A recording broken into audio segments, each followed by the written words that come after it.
Од 15 до 23 октомври Европа ја одбележува неделата на кодирање, настан на кој обично училиштата преку своји активности земаат учество во одбележувањето, а настанот има за цел да го промовира програмирањето, односно кодирањето кај поголем број ученици.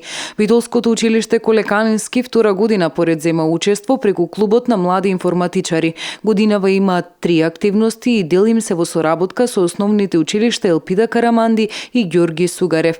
Девојките кодираат беше денешниот настан. Ние и уште друго училиште, ние заедно сите девојки работевме и правевме различни програми на програмата Scratch.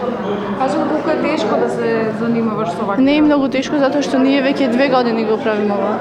Имаш ли желба можеби во иднина професионално да се насочиш или да избереш факултет кој што е конкретно програмирање и информатика? Да, имам желба да бидам програмер во иднината. Па кодирањето сега за нашата генерација е многу добро и многу користиме работи што се поврзани со тоа и баш би требало да биде убаво да го знаеме тоа, да го правиме. Многу може да поможи за тоа што кај да одиш негде има нешто поврзано со кодирање и со програмирање. Одбележувањето продолжува и во четврток и во петок. Самиот настан на Европската недела на кодирањето, тоа е промовирање на програмирањето кај најмладата возраст, значи најмала возраст да научат како се програмира и каква корис учениците можат, значи со тоа програмирање што можат се да направат. Значи и сите обиди кои што ги направија досега, видовте дека колку се активни, колку се успешни, така да и за поздрав се и за учениците, но и за наставниците кои што тоа ги воведуваат во овие насоки учениците.